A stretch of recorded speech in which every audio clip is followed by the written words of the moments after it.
Salam pertemuan kembali, saudara-saudari.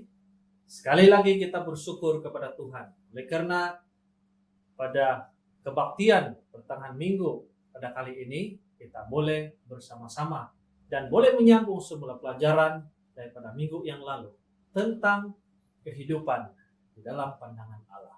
Pada malam ini, kita akan membincangkan kehidupan itu sebagai satu amanah. Mari kita mulai dengan berdoa. Bapa kami dalam kerajaan sorga, kami bersyukur kepadamu sekali lagi pada malam hari ini, kami boleh menyambung pelajaran, dan biarlah Tuhan yang memberikan kami pengertian, sehingga kami mempunyai kerinduan untuk mengaplikasikan pelajaran ini di dalam kehidupan kami.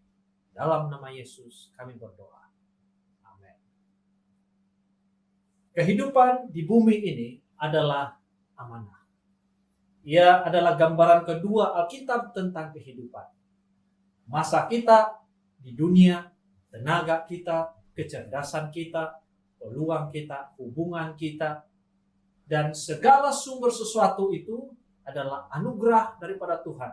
Dan Dia telah berikan mandat, berikan amanah kepada kita untuk menjaga dan juga mengurus sumber-sumber tersebut.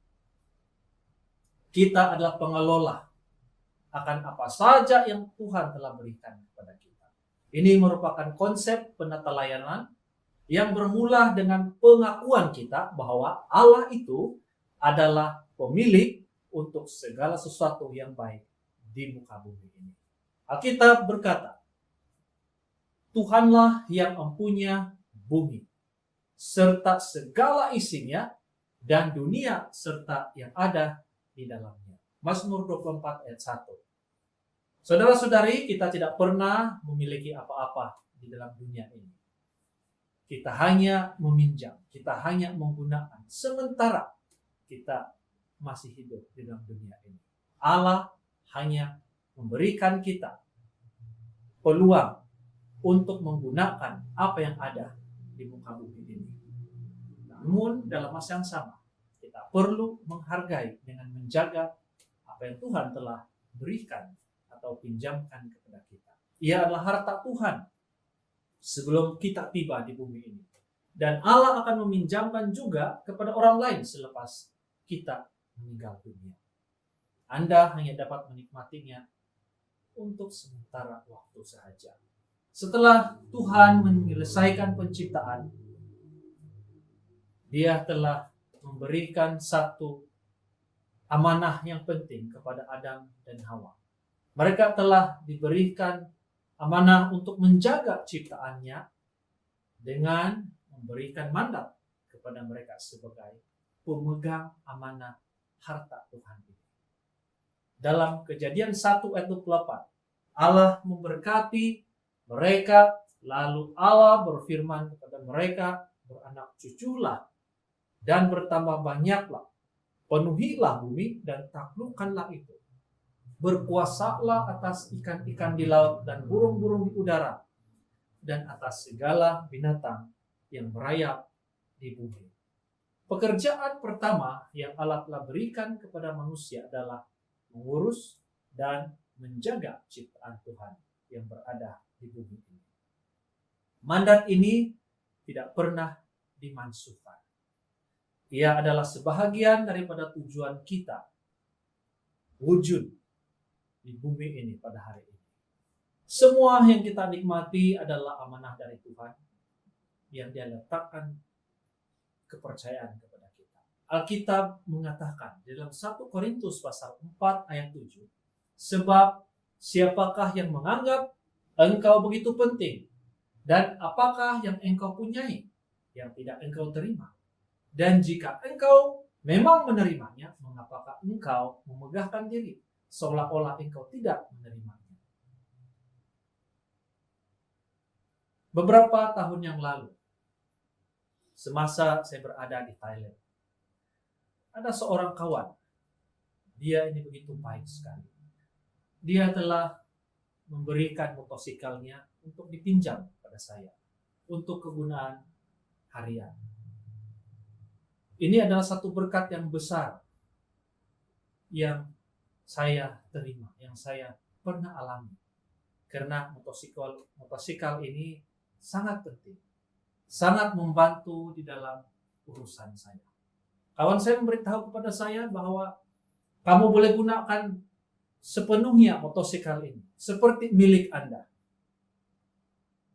Hampir 2 tahun terakhir saya berada di kampus AIU menggunakan motosikal tersebut setiap hari. Namun saya tahu bahwa motosikal itu bukan milik saya. Maka dengan itu saya harus menjaga motosikal itu dengan sepenuhnya, dan saya hanya boleh menikmati berkat motosikal tersebut.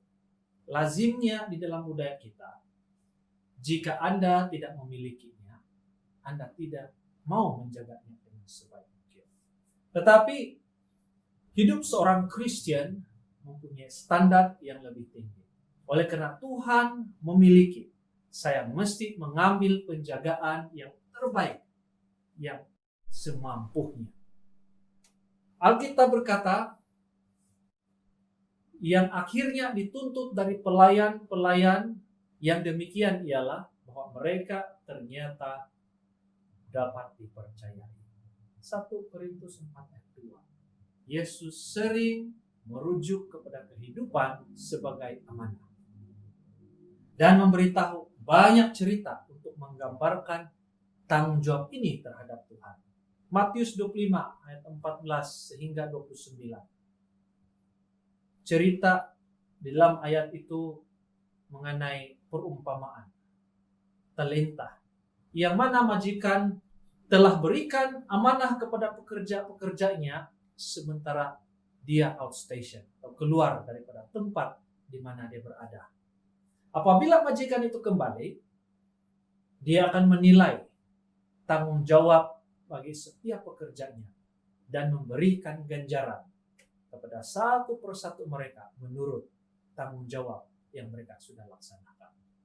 Pemilik itu berkata, maka kata tuannya itu kepadanya, baik sekali perbuatanmu itu, hai hambaku yang baik dan setia. Engkau telah setia dalam perkara yang kecil, maka aku akan memberikan kepadamu tanggung jawab dalam perkara yang besar. Masuklah dan turutlah dalam kebahagiaan Tuhan. Pada akhir hidup Anda di bumi ini, Anda akan dinilai dan ganjaran akan diberikan mengikut sejauh mana Anda mengendalikan apa yang Tuhan telah amanahkan kepada Anda. Ini bermakna semua yang Anda lakukan, walaupun kerja harian, walaupun kerja yang biasa atau kerja yang besar, dia mempunyai kesan yang abadi.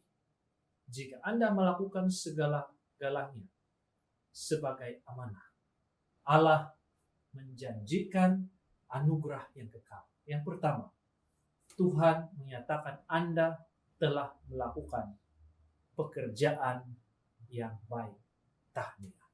Seterusnya, Anda akan menerima promosi dan diberi tanggung jawab yang lebih untuk selama-lamanya. Tuhan berkata, aku akan memberikan kepercayaan dalam banyak perkara. Dan yang ketiga, kemudian Anda akan diberikan penghormatan dengan sambutan perayaan yang besar. Datanglah dan berkongsilah kegembiraan Tuhan Anda. Saudara-saudari yang diberkati oleh Tuhan, kebanyakan orang gagal untuk menyadari bahwa uang adalah kedua-dua ujian dan amanah daripada Tuhan. Allah menggunakan keuangan untuk mengajar kita untuk mempercayainya, dan uang juga adalah ujian yang terbesar untuk semua manusia. Tuhan memberikan kita bagaimana menggunakan uang sebagai ujian. Sejauh mana tahap keamanahan kita tentang pengurusan keuangan ini. Alkitab berkata, jika Anda tidak dapat dipercayai dengan perkara yang kecil, bagaimana pula kita boleh dipercayai dengan perkara-perkara yang besar?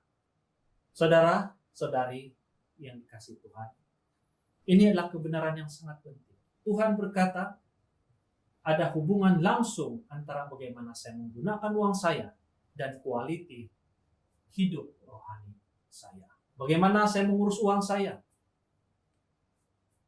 Itulah yang menentukan seberapa banyak Tuhan boleh mempercayai saya dengan berkat rohani.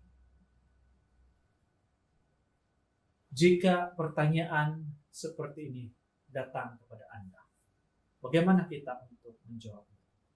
Adakah cara Anda mengurus uang Anda itu menghalang Tuhan daripada melakukan lebih banyak dalam kehidupan Anda?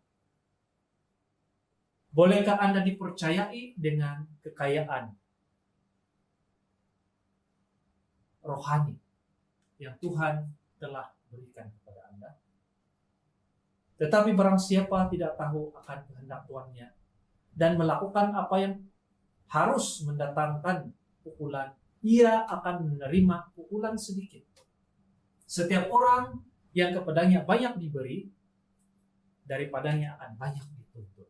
Dan kepada siapa yang banyak dipercayakan, daripadanya akan lebih banyak lagi dituntut. Daripada semua orang yang telah diberikan banyak, akan dituntut. Dan daripada orang yang telah diamanahkan dengan banyak, maka dia akan lebih banyak akan dituntut juga. Hidup adalah ujian dan amanah. Semakin banyak perkara yang Tuhan berikan kepada Anda, semakin banyak tanggung jawab yang Dia harapkan kembali terjadi. Lukas 16 ayat 10. Barang siapa setia dalam perkara-perkara kecil, ia setia juga dalam perkara-perkara yang besar. Dan barang siapa tidak benar dalam perkara-perkara kecil, ia tidak benar juga dalam perkara-perkara besar. Pertanyaan yang perlu kita perhatikan adalah, apakah perkara yang telah berlaku kepada saya, mungkin beberapa ketika yang lalu ataupun yang baru-baru ini, yang membuatkan saya menyadari bahwa itu adalah ujian daripada Tuhan?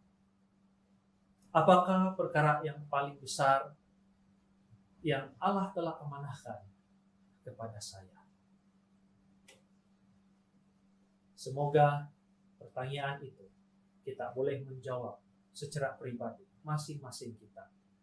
Dan setelah itu, biarlah kita dapat berikan komitmen untuk mengaplikasikan firman Tuhan di dalam kehidupan kita.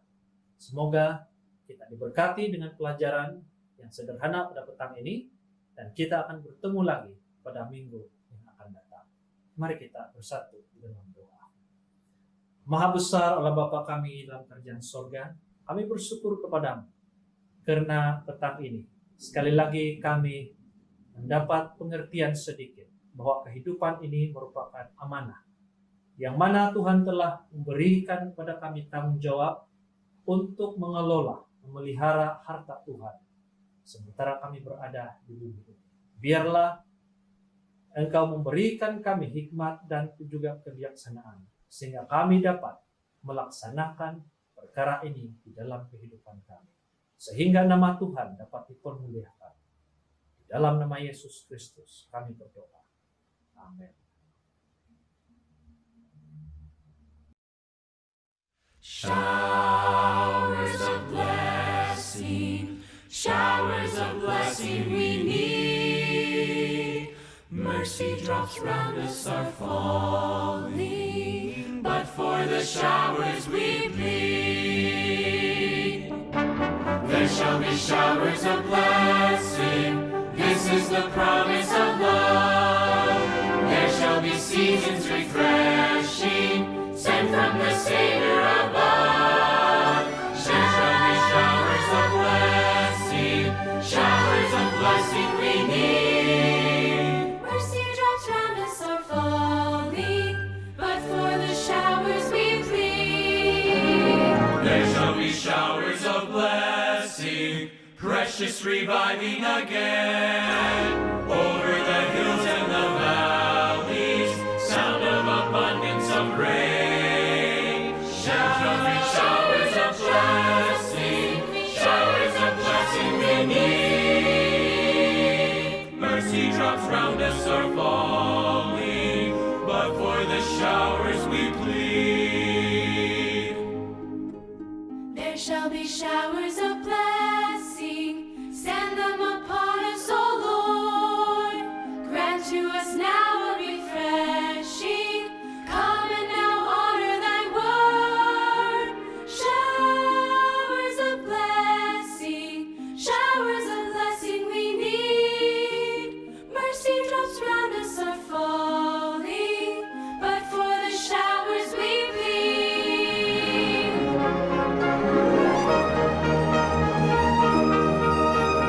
There shall be showers of blessing, oh that today they might fall.